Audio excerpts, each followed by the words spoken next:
Sejam muito bem-vindos à nossa nova série Diálogos Brasil-Alemanha, Passado, Presente e Futuro. Meu nome é Mauritius Reisky von Dubnitz, sou diretor do Instituto Max-Staden em São Paulo. Através desse projeto, apresentaremos entrevistas com importantes personalidades e instituições diretamente envolvidas nas relações entre o Brasil e os países de língua alemã. Conversaremos sobre temas históricos, assuntos atuais e questões importantes do futuro. Acompanhe os diálogos através do nosso canal no YouTube ou no Spotify. Será um prazer imenso tê-lo conosco neste novo projeto Diálogos Brasil-Alemanha, Passado, Presente e Futuro.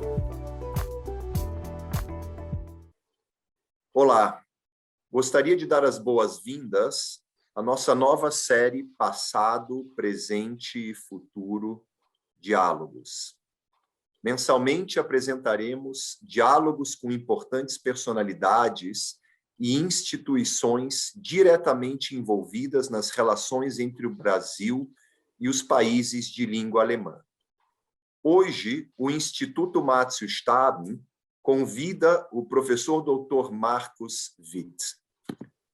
Markus Witt é doutor em História pela Pontifícia Universidade Católica do Rio Grande do Sul. É professor no programa de pós-graduação em História na Universidade do Vale do Rio dos Sinos. Atua como integrante do Centro de Estudos Internacionais de História das Mobilidades, Diásporas e Migrações. É associado ao Instituto Histórico de São Leopoldo, a Associação Nacional de Pesquisadores da História das Comunidades Teuto-Brasileiras e a Associação de Historiadores Latino-Americanistas Europeus. Além disso, integra a comissão organizadora do projeto A Caminho de 2024, 200 anos, Migrações Alemãs para o Brasil.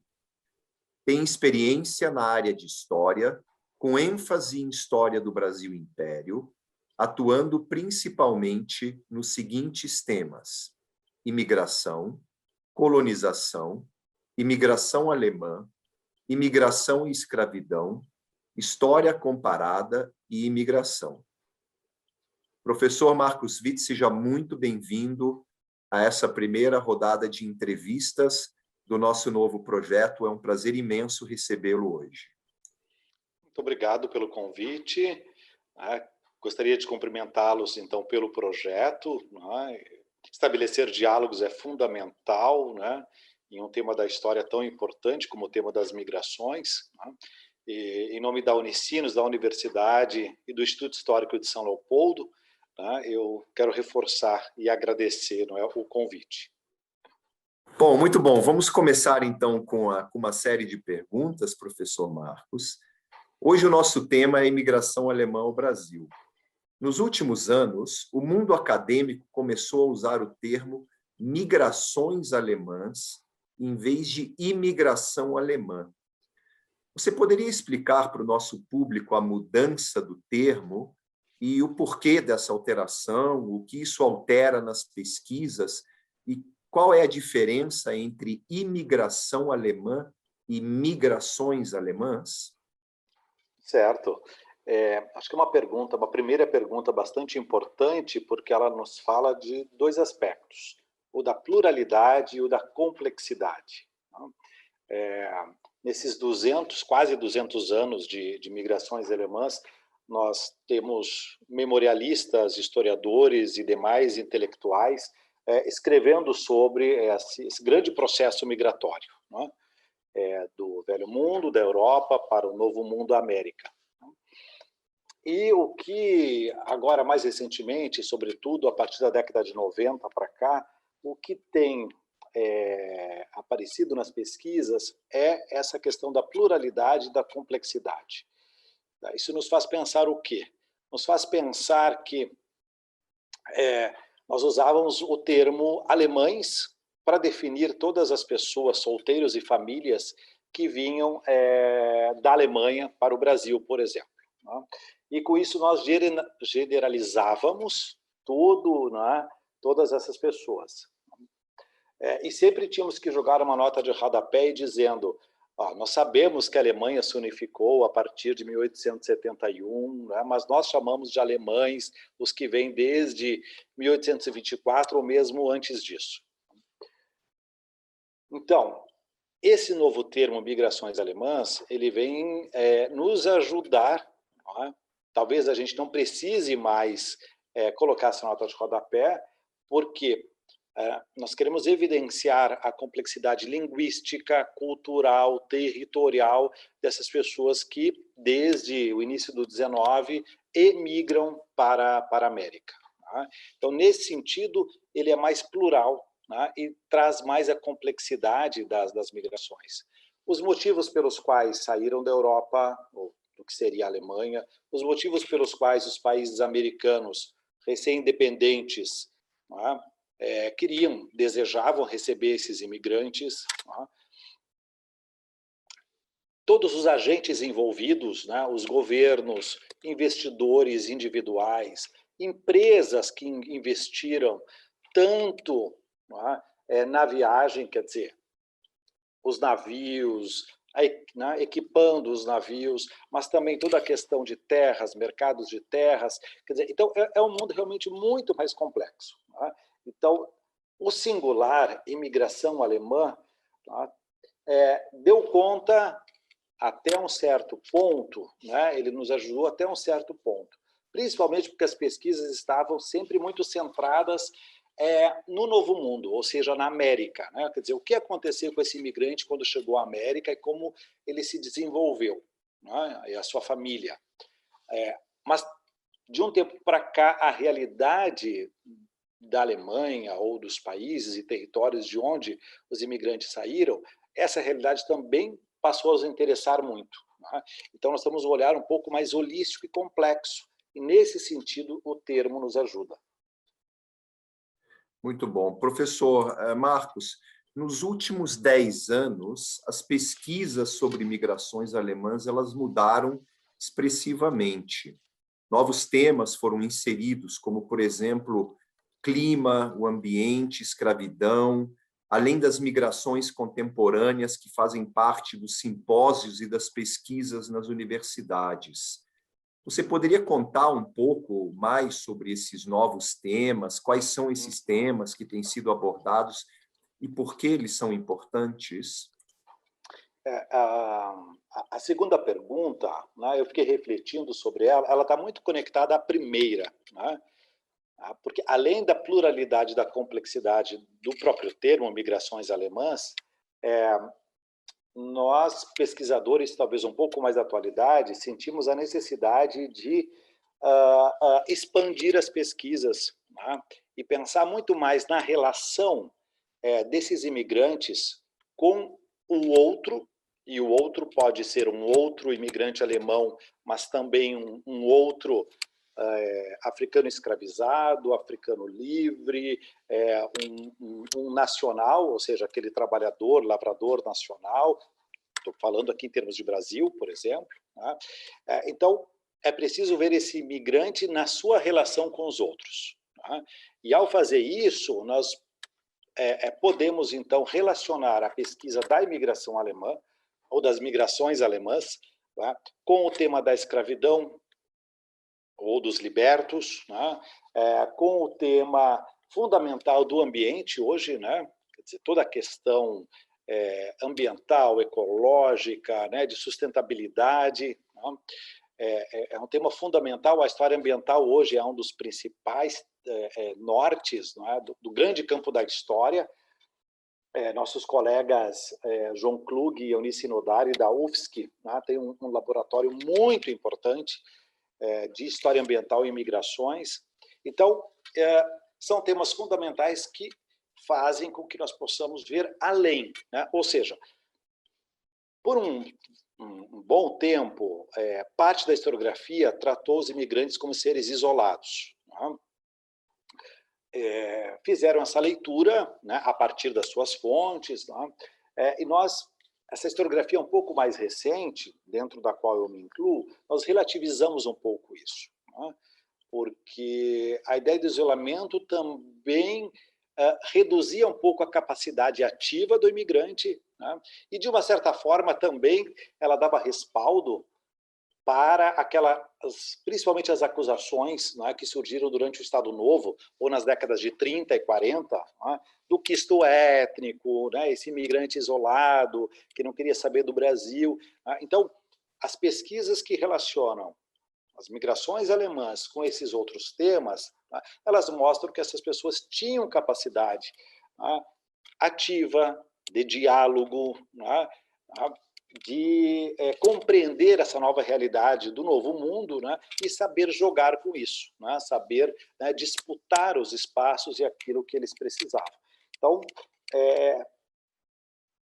essa relação da pesquisa das migrações alemãs com esses outros temas, escravidão, ambiente e outros, né, as migrações contemporâneas, né, nos ajudam a enriquecer, né, torna mais colorido, né, e também é o que você dizia bem no início, né, passado, presente e futuro. Ou seja, aquilo que né, os meus antepassados vivenciaram lá em 1824, 1825, as pessoas hoje, migrantes, né, do século XXI, também estão vivenciando.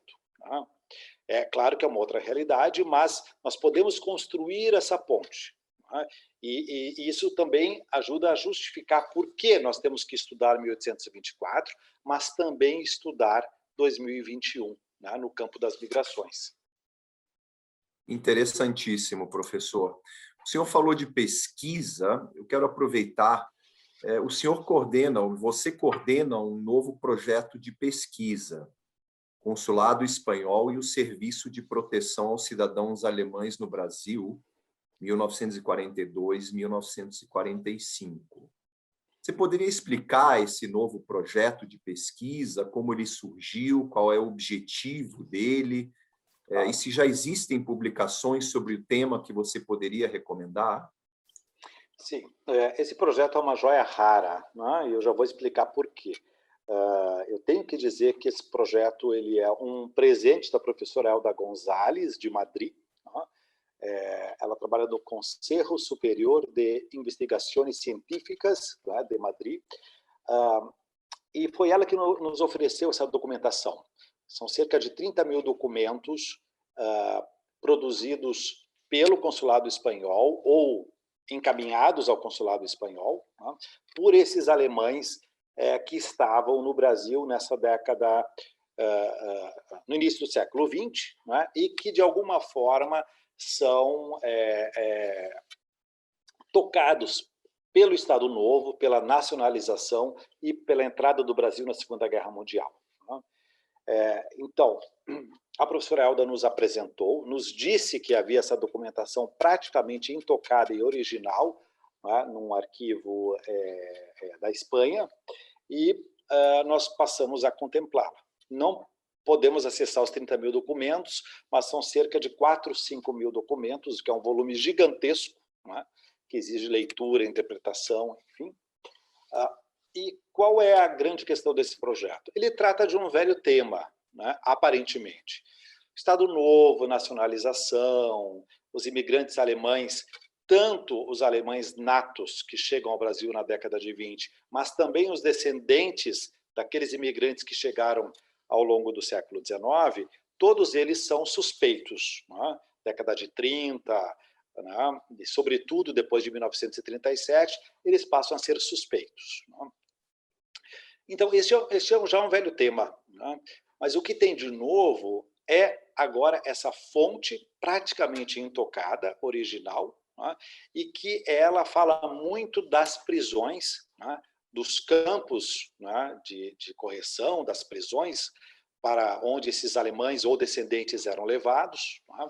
Então, nós temos desde a listagem de pessoas presas, né? Mas também o diálogo diplomático, né? Mas também questões muito práticas, por exemplo, o pedido, alguns desses alemães presos solicitavam algum tipo de comida, de medicação, cigarro, né, coisas assim. Então, desde questões muito práticas, uma documentação mais administrativa, diplomática, né, e, sobretudo, as listagens dessas pessoas, né?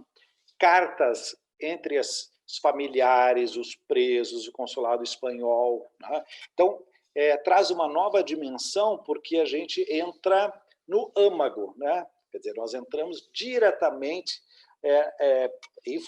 por essas fontes, entramos diretamente, né, no âmago aí dessas questões, né?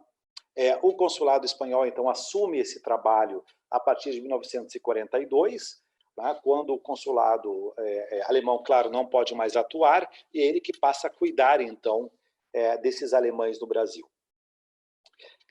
Deveria cuidar apenas dos alemães natos, né? Mas, na prática, o que acontece? Como os descendentes, todos eles são vistos como suspeitos, o consulado espanhol acaba atendendo, né, toda essa população, né? O professor René Gertz diz algo com muita propriedade, com muita certeza, né? Os agentes do Estado Novo se confundiram tremendamente, né? Então, por exemplo, um intelectual alemão chegado a Porto Alegre, né, no início do século XX, foi visto como suspeito, assim como os meus familiares que chegaram aqui ao Vale do Rio Três Forquilhas, no litoral do Rio Grande do Sul, e estavam aqui desde 1826, né? E este colono já praticamente com pouco conhecimento sobre a realidade da Alemanha, por exemplo, né, já despido dessa germanidade, é visto tão suspeito quanto, por exemplo, esse intelectual que chegou em Porto Alegre na década de 20. Né? Então, essa confusão está presente na documentação também. Né? Então, ela é riquíssima, é um projeto que está em andamento, nós estamos apresentando em eventos, nós não temos publicação ainda específica do projeto. Né? Mas, claro, o tema nós temos, né, grandes nomes falando sobre germanidade, né? Professor René Gertz, professor Martin Dreher, professora Isabel Arendt, né? Um nome mais nacional, digamos assim, a professora Geralda Seifert, né? Então, claro que tem gente de peso escrevendo sobre o período. A nossa contribuição vai ser efetivamente essa fonte, né? Praticamente original e inédita. Muito interessante, professor. Quantas informações realmente relevantes e, para muitos, desconhecidas.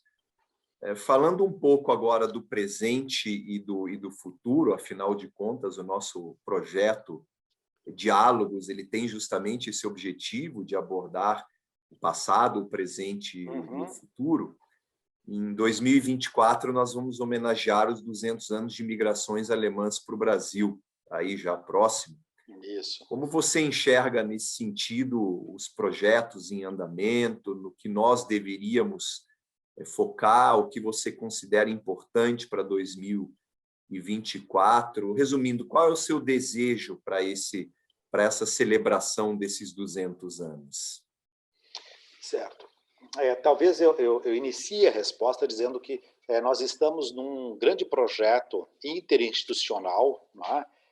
E nós resolvemos focar na questão das publicações. Né?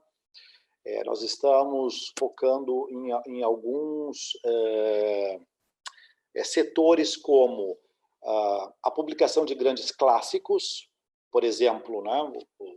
O Jean Roche, né? O clássico do Jean Roche, né? A imigração alemã Rio Grande do Sul, uma nova edição que contemple toda a bibliografia, né, que ele não pôde publicar, né, em 69. Traduções, né, professor Martin Dreher, professor Arthur Blasio Rambo, né, e outros estão se ocupando de traduções de obras muito importantes que ainda estão na língua alemã, né, então os não leitores, né, aí tem pouco acesso, né, então traduções, publicação de obras novas, ou seja, pesquisas novas, importantes, né, estamos também nos ocupando disso. Um livro comemorativo, como saiu nos 180 anos da imigração alemã, nós já estamos trabalhando, né, neste livro agora para 2024. Então, o nosso foco é o das publicações, né, porque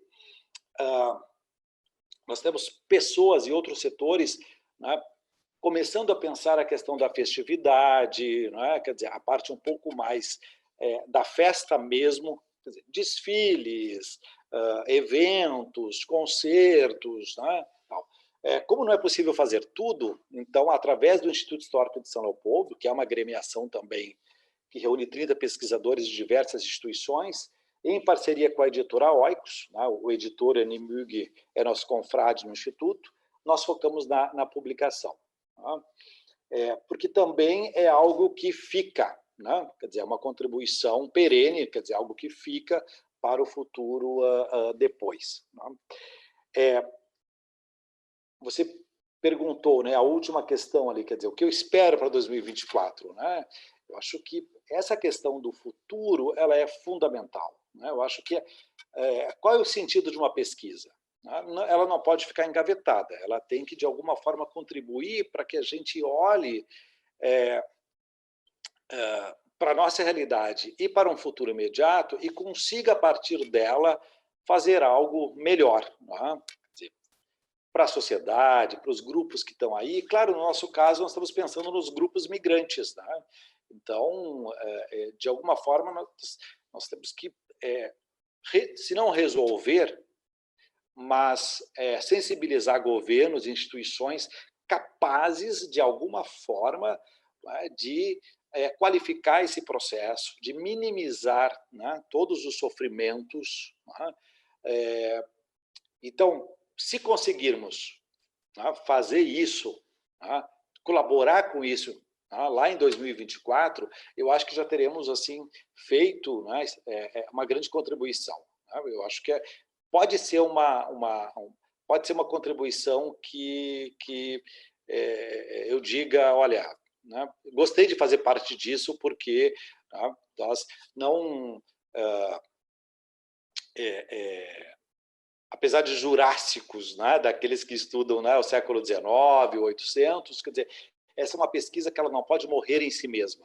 Tá? Quer dizer, ela tem que nos fazer pensar, bom, se esse Brasil recebeu pessoas assim no início do XIX, hoje o Brasil recebe haitianos, venezuelanos, não é, senegaleses e tantos outros. Não é? Quer dizer, é um mundo em movimento, você mesmo disse da pandemia, não é? Quer dizer, a pandemia, né, nos colocou num outro âmbito de diálogo, de contato, né? E ela atravessa esses migrantes que também estão caminhando por este mundo, né? Quer dizer, fazendo essa travessia pelos mares, pelos oceanos, pelos países. Tá? Então, isso não está desassociado, né? Então, talvez, vamos ver, se a gente colaborar aí, eu acho que já teremos, né, conseguido, né, realizar algo de importante.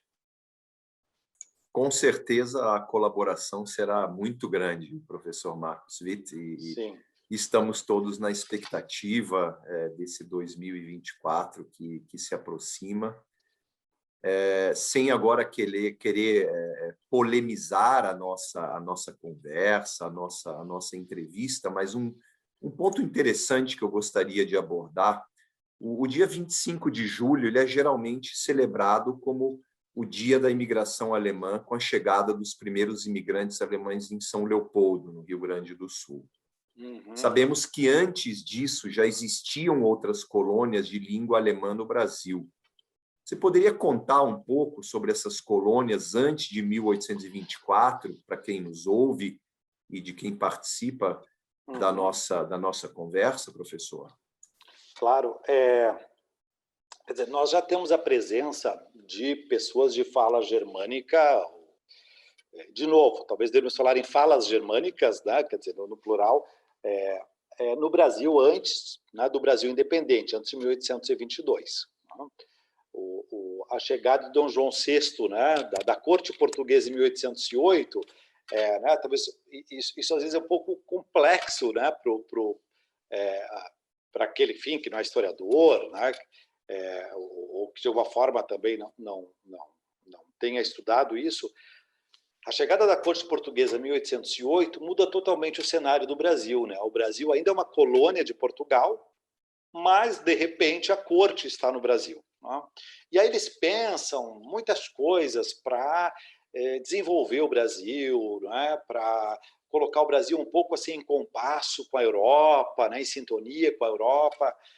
E a questão da imigração, ela surge já nesse contexto, então, a partir de 1808, quando, né, a rainha, né, o príncipe Dom João VI chegam ao Brasil. Bom, e aí o que a gente tem? Não é um movimento ainda muito organizado, então nós vamos ter empreendedores individuais, né? Nós vamos ter, por exemplo, a tentativa de criar algumas colônias no sul da Bahia. Uma, inclusive, do próprio von Schäfer, que depois vai ser um agente colonizador muito importante. Tá? Ele vai para a Europa a mando do Império Brasileiro, captar imigrantes para vir para o Brasil. Tá? Ele funda a colônia de São Leopoldo. Então, o próprio von Schäfer é um desses investidores que vão ter colônias, né, individuais no sul da Bahia. Mas esse é um empreendimento individual. Claro que ele tem o aval, né, do governo português, mas não faz parte daquele grande projeto que é sistematizado a partir de 1824. Talvez a colônia mais bem elaborada, ainda antes do Brasil independente, seja justamente Nova Friburgo, no Rio de Janeiro. Ali nós temos uma experiência desse Brasil ainda pré-independência, com suíços e alemães. Territorialmente, ela está mais ou menos próxima da corte do Rio de Janeiro, né? Então ela tem que cumprir com uma série de papéis, produzir comida, né? Artesãos, né? O artesanato, para o Rio de Janeiro. Né? Mas dessa colônia, Nova Friburgo, até 1822, nós temos muitas outras iniciativas. Né? É realmente depois do Brasil independente que os projetos, né, vão se consolidar. E aí nós temos, então, o grande primeiro projeto, que é esse da colônia alemã de São Leopoldo, em 1824. Tá? Mas esse é um pouco o cenário, então. Investidores individuais já, digamos assim, influenciados pela corte portuguesa que está no Brasil, passam a ver nessa imigração a possibilidade de investimento, né? Pela dinamização do mercado, produção de alimentos, a questão das terras. Não é? O século XIX é um século que ele vai mostrando que essa escravidão africana, né, que ela, apesar de que ela tem ainda uma longa duração, mas o século todo ele vai mostrando que ela vai acabar. Né? Então já tem, né, investidores, né, empresários da época, pensando numa mão de obra que possa substituir esse africano escravizado. Né? Então, esse é um pouco o cenário. Assim. Então, e Nova Friburgo, antes da independência, e aí depois os projetos que a gente conhece, né? Enfim, de São Leopoldo, e por isso o 25 de julho, né? Porque marca... Né? Ele não é só um feriado, né? Mas ele marca, a data está marcando o início deste grande projeto de colonização, né, no Brasil, que começa aqui no Sul. Definitivamente.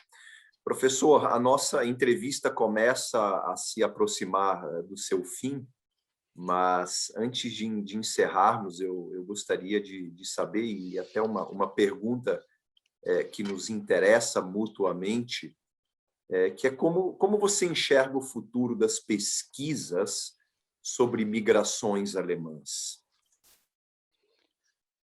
Certo. Essa é uma pergunta importante também, como as outras. Ela está um pouco vinculada, né, à questão ali anterior. Os programas de pós-graduação das universidades, né, sobretudo desde a década de 90, eles impulsionaram muito as pesquisas. Nós tínhamos grandes intelectuais, nós tínhamos e sempre tivemos, né, uma grande produção memorialista, muito importante, porque o memorialista é aquele historiador, muitas vezes não acadêmico, que tem acesso à colônia, às pessoas, aqueles acervos pessoais, né, que estão lá. Então, esse pessoal escreveu muito sobre imigração. Né? E nós tivemos, então, a entrada na academia muito fortemente a partir da década de 90. Né? Eu acho que aquilo que nós conversamos antes vai ser a marca de um futuro imediato, que é essa pluralidade na pesquisa, não é? E as relações. Não é? Eu acho que pensar o imigrante alemão, né, como um ser sozinho, isolado, perdido nessa selva Brasil, né, do início do XIX, quer dizer, é algo que nós já superamos. Né? Então, como as relações foram construídas, né, no âmbito social, econômico, político, cultural ao longo desses 200 anos. Né? Quer dizer, né, a gente pode pensar, tem referenciais teóricos vários. Né? Podemos pensar no hibridismo cultural, né? Quer dizer, para o nosso público, as trocas culturais. Né? Quer dizer, no sábado passado, me permita dizer, o nosso colega da URGS, professor Cleo Altenhofen, apresentou a palestra dele na sessão do Instituto Histórico de São Leopoldo e a partir dos dialetos, do seu grande estudo sobre os dialetos alemães. Né? E ele vai mostrando isso, né? Como não existe o certo e o errado. Né? É claro que existe, por exemplo, um alemão gramatical, né? O Hochdeutsch, tudo isso nós sabemos. Mas as pessoas, no seu dia a dia, elas tinham que se comunicar para sobreviver. Né? E nem sempre o alto-alemão ou o alemão gramatical era aquele que permitia o diálogo, permitia o contato. Né? Então, essa língua móvel, fluida, que ganhava palavras em português, que alterava palavras em alemão, né? O verbo brigieren, né? A bergamote, né? E essas variações todas. Né? Então, se nós estudarmos isso, nós vamos ver as pessoas em movimento. Né? Então, eu acho que esse é o futuro. Né? Migrações e história ambiental, migrações e crime e violência, né? Migrações e as questões das relações interétnicas. Né? Acho que nós temos um campo enorme, temos muita coisa a pesquisar, temos muitos acervos pessoais para serem recuperados, né? Além do que já foi perdido. Né? Nós temos que qualificar nossos museus, né? Nossos museus têm que deixar de ser, né, um gabinete de curiosidades, ou um museuzinho muito precário no interior. Né? Ele tem que ser qualificado. Né? Então, todos os institutos, o Instituto Martin Staden, o Instituto Histórico de São Leopoldo, mas também os governos, né? Porque isso é cultura. Né?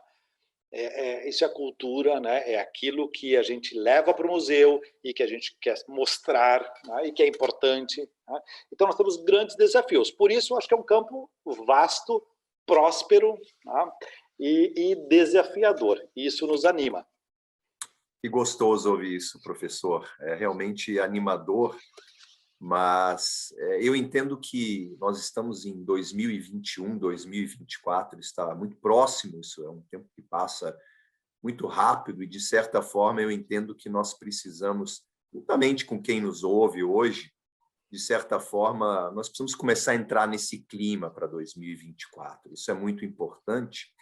E, nesse sentido, eu gostaria de finalizar. Infelizmente, eu digo que nós poderíamos passar aqui horas conversando sobre um assunto tão interessante, mas para que nós e os nossos ouvintes possam realmente, para que possamos começar a entrar nesse clima para 2024, eu gostaria de questioná-lo quais são as publicações atuais sobre migrações alemãs para o Brasil, cuja leitura você recomendaria para o nosso público, para que nós possamos realmente entrar nesse clima e chegarmos, eu vou dizer, preparados para 2024, para que seja realmente um ano marcante para nós aqui no Brasil. Claro. Eu separei 3 publicações aqui que elas foram produzidas a partir de fontes muito distintas. Né? E eu acho que isso também é interessante, porque cada leitor vai procurar aquele livro, aquela obra, que de alguma forma lhe diga algo. Né? Então, nós lançamos agora, saiu do forno, esse eu tenho aqui para mostrar para vocês, né? Uma obra lindíssima que chama Quadros que Falam, Narrativas Migratórias. É uma narrativa migratória, como diz o título, contada a partir das pinturas do Flávio Scholes, né? Que é um pintor aqui do Rio Grande do Sul, né? E que pinta o dia a dia da colônia alemã. Nós selecionamos quase 200 obras dele e criamos uma narrativa migratória com essas imagens. Né? Aqui, o texto escrito ele é coadjuvante. Né? O protagonista aqui são as figuras, são as imagens né, do pintor. Estou dizendo isso porque nós podemos fazer isso com as fotografias também. Né? Então, fotografia, pintura, desenho, mapa, a imagem diz muito sobre o mundo da imigração. Né? Eu acho que essa é uma obra que merece um olhar assim muito atento. Né? E também já falo da fonte, né, das famílias guardarem toda imagem que tiver, né, sobre esse mundo da imigração. Uma segunda obra, né, eu falei da Giralda antes. A Giralda, um pouquinho antes de falecer, ela publicou, né, ela montou, né, um livro que reúne seus principais estudos e alguns textos novos. Né? Esse livro saiu em 2016, Estudos sobre a Imigração Alemã no Brasil. Né? É uma grande antropóloga, um dos maiores, se não o maior nome, né, sobre a imigração alemã no Brasil, mas o simples leitor ele pode ler. Tá? Então, tem estudos vários, né? Tem algumas questões mais teóricas, como a germanidade, mas tem a imigração alemã em Santa Catarina, por exemplo. Tá? Então, eu recomendaria muito essa obra da Giralda, Estudos sobre a Imigração Alemã no Brasil. Né? Saiu em 2016. E, por fim, uma terceira obra, né, como eu falei do nosso projeto, né, do Consulado Espanhol, um colega nosso, Rodrigo Luiz dos Santos, também confrade do Instituto Histórico de São Leopoldo, lançou a sua dissertação, que está intitulada, o livro está intitulado Tramas Enlaçadas, Política, Religião e Educação no Rio Grande do Sul. Né? Por que esse livro ele é tão importante e fundamental? Porque o Rodrigo conseguiu ver como esses descendentes de alemães das primeiras décadas do século XX, sobretudo décadas 20 e 30 do século XX, como eles entram para a política, para a religião e para a educação, né?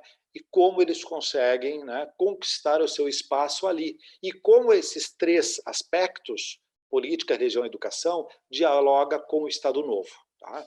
Então, são três obras de aspectos bem distintos, assim, né?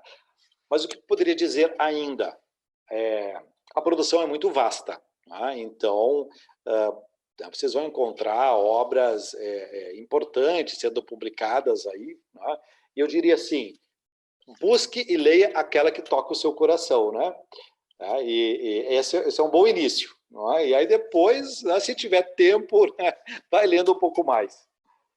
Definitivamente, professor. Eu espero que nós tenhamos também igualmente tocado os corações dos nossos ouvintes, de quem teve a oportunidade de nos ouvir nessa inauguração, essa abertura desse novo projeto do Instituto Márcio Staden, chamado Passado, Presente e Futuro Diálogos. Muitíssimo obrigado pela participação do senhor, iniciando esse projeto juntamente conosco, com o Instituto Márcio Staden, e nos vemos o mais tardar na próxima possibilidade de nos encontrarmos pessoalmente aqui no Instituto Márcio Staden, no Rio Grande do Sul, e com certeza em 2024, que será o grande ano da celebração dos 200 anos da migração alemã ao Brasil. Isso. Muito obrigado, professor Marcos Witt. Muito obrigado, eu agradeço novamente o convite, né? Fiquei muito honrado e, para encerrar, eu gostaria de deixar nem um convite, uma convocação. Né? Em setembro, nós vamos realizar o 24º Simpósio de Imigração e Colonização, que será totalmente online, né? Em função da pandemia. A colega Daniela Rothfuss já está com material, ela vai divulgar a todos, então, através do Márcio Staden, né? Então, os convoco, né, a participar. O 25º será justamente em 2024, né, nas celebrações dos 200 anos das migrações alemãs. Combinadíssimo. Muito obrigado. Então, nos vemos o mais tardar em setembro no simpósio. Isso. Tá, convocados ótimo. Para setembro. Ótimo. Muito obrigado, professor. Obrigado novamente. Prazer tê-lo recebido hoje aqui conosco.